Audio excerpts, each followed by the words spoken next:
I have cried before, I have shed tears in prayer and worship in moments of grief and joy, but what happened that night was different. What Jesus said to me broke something deep inside my soul, and I could not stop weeping. From the moment he spoke until the sun rose the next morning, tears poured from my eyes like a river that would not run dry. I need to tell you what he said because his words were not just for me, they were for you too.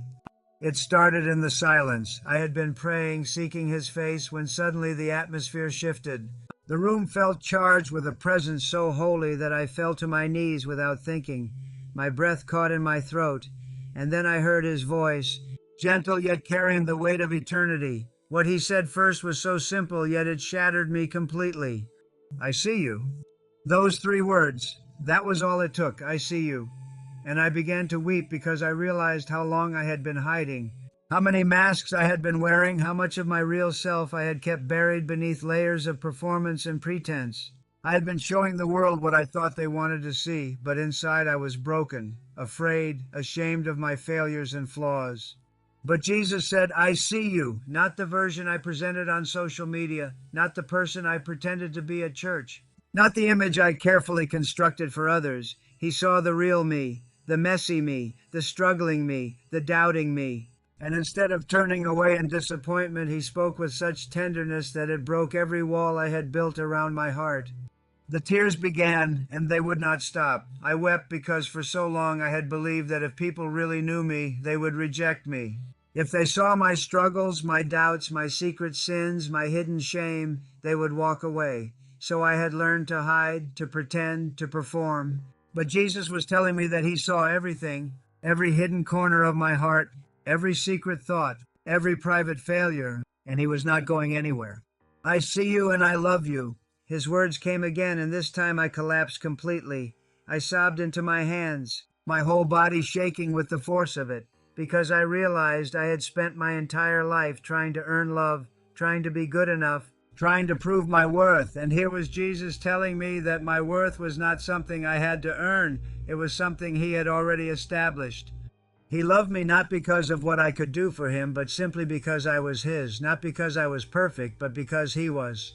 Not because I had it all together, but because even in my brokenness, he saw something worth redeeming. I do not know how long I wept over those words. Time seemed to stop, but eventually Jesus spoke again. And what he said next made me cry even harder. I have never been disappointed in you. I could barely breathe. Never disappointed? How could that be true? I had failed so many times.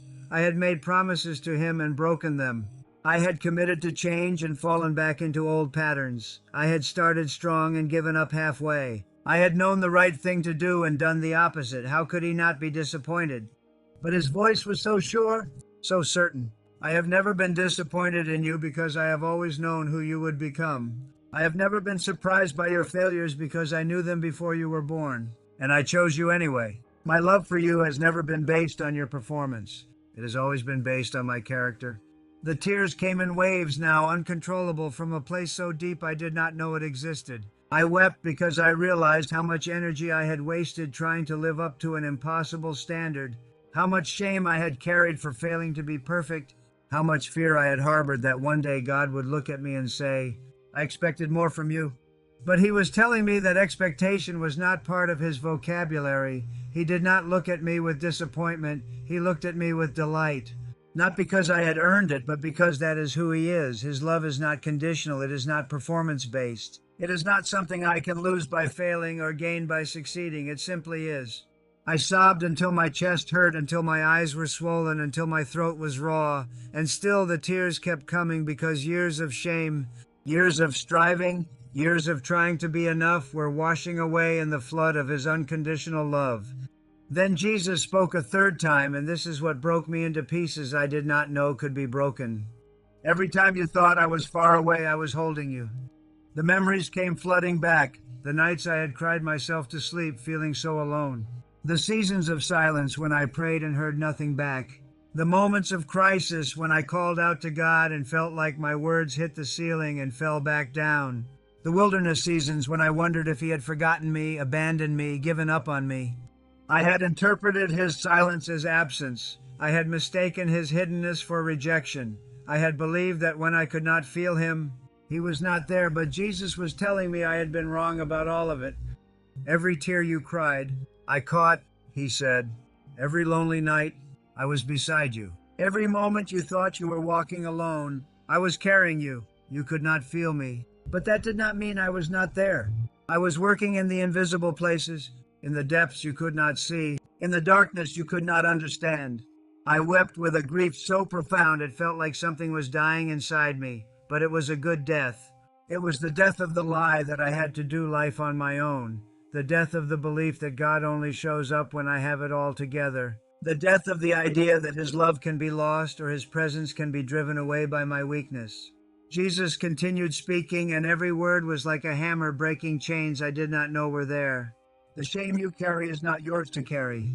I took it to the cross. The guilt you rehearse every day, I already forgave. Stop punishing yourself for what I have already pardoned.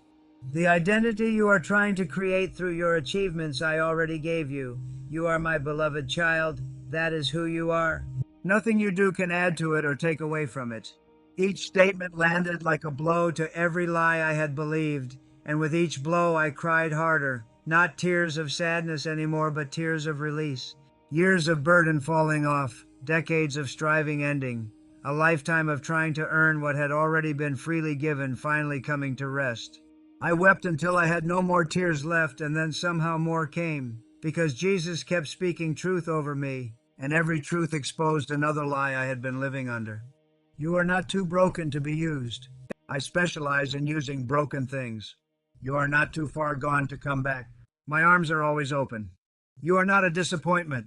You are a delight. You are not alone. I am with you always. You are not forgotten. I know your name. I know your story. And I am writing a better ending than you could ever imagine. The sun began to rise outside my window, and I realized I had been crying all night. My face was soaked, my shirt was damp, my eyes could barely open. But something had shifted inside me, something fundamental had changed. I had entered that night carrying the weight of the world on my shoulders, trying to be enough, trying to prove my worth, trying to earn love I thought was conditional. But I was leaving that night knowing, truly knowing for the first time, that I was already loved, already accepted, already enough, not because of anything I had done, but because of everything he had done. Jesus spoke one final time as the morning light filled the room. Tell them, he said. Tell them what I told you. Tell them they are seen. Tell them they are loved. Tell them I am not disappointed. Tell them I have never left. Tell them the shame is not theirs to carry. Tell them they are enough, not because of what they do, but because of who I am. And that is why I am telling you now, because what Jesus said to me that night was not just for me, it was for you too. You are seen, every hidden part of you, every secret struggle, every private pain. God sees it all, and he is not turning away, he is moving closer. You are loved, not because you earned it, not because you deserve it, but because love is who God is, and he cannot help but love you. His love is not dependent on your performance, it is dependent on his character, and his character never changes. He is not disappointed in you. He has never been disappointed in you. He has always known every mistake you would make, every time you would fail, every moment you would fall short, and he chose you anyway. His opinion of you has never been based on your ability to be perfect. It has always been based on his ability to redeem. He has never left you, even in the moments when you could not feel him, when his presence seemed distant, when his voice seemed silent, he was there, holding you, carrying you, working in ways you could not see. His silence was not absence, it was trust. He trusted you to keep walking even when you could not see the path. The shame you carry is not yours to carry. Jesus took it to the cross 2,000 years ago. Every sin, every failure, every regret, every mistake. He carried it all so you would not have to. Stop punishing yourself for what he has already forgiven. Stop rehearsing guilt over what he has already pardoned. Let it go. It is finished. You are enough, not because of what you accomplish, not because of what you achieve, not because of how hard you work or how much you sacrifice. You are enough because God says you are enough. Your identity is not found in your performance. It is found in his proclamation over you. You are his beloved child. That is who you are, and nothing can change that. I wept until morning because these truths broke through walls I had spent years building. And I am telling you because maybe you need those same walls to come down. Maybe you have been carrying burdens you were never meant to carry. Maybe you have been striving for love you already have. Maybe you have been trying to earn acceptance you were freely given the moment you said yes to Jesus. If that is you, I want you to know that Jesus sees you too. Right now, in this moment, he sees you. Every struggle you are facing, every fear you are carrying, every doubt you are wrestling with. He sees it all, and he is not disappointed. He is not frustrated. He is not giving up on you. He loves you completely, unconditionally, permanently, and nothing you do can change that. Not your worst day, not your biggest failure, not your deepest shame. His love is not fragile. It is not conditional. It is not dependent on you holding it all together. So let go. Stop trying so hard to be enough. You already are. Stop carrying shame that was never yours to carry. It was nailed to a cross. Stop striving for acceptance you already have. You are already fully known and fully loved.